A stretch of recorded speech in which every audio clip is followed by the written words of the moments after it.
এই তিনটা কাজ যদি কেউ করে সে নিশ্চিত তার পতন, ধ্বংস হয়ে যাবে। নাম্বার 1, মা বাবার সাথে বেয়াদবি করা, মা বাবার বদদোয়া নেওয়া।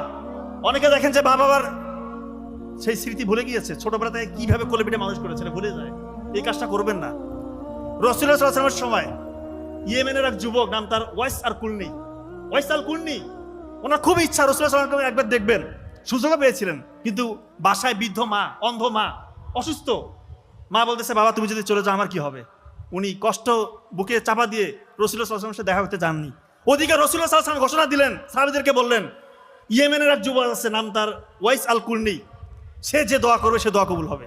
চিন্তা করেন, মা বাবার খেদমত করে কেউ কখনো ছোট হবে না, আল্লাহ তাআলা তাকে বহুগুণে বাড়িয়ে দিবে। হ্যাঁ, এক্ষেত্রে অনেকে আবার মা বাবার খেদমত করতে গিয়ে, স্পেশালি মায়ের খেদমত করতে গিয়ে অনেকে আবার নিজের স্ত্রীর সাথে স্ত্রীর হক আদায় করেন। এটা যেন না হয়, ইনজাস্টিস করবেন না।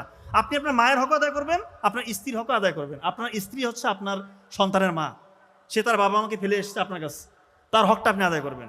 ব্যালেন্স করতে হবে, ইমব্যালেন্স করা যাবে না। একদিকে দেখে একদিকে দেখতেছেন, এটা হবে না, দুই দিকে দেখতে হবে। নাম্বার 2, অহংকার করলে পতন সুনিশ্চিত। আপনার শিক্ষার্থী গোপন করা ছেড়ে দেন, গোপন ইবাদত করেন, আল্লাহ তাআলা ইনশাআল্লাহ বহুগুণে বাড়িয়ে দেবে। সর্বশেষ কথা, এখানে সবাই এসেছেন সফল হতে, আমাদের আলটিমেট ডেস্টিনেশন পরকাল। ইনশাআল্লাহ আমরা পরকালে তবেই সফল হব।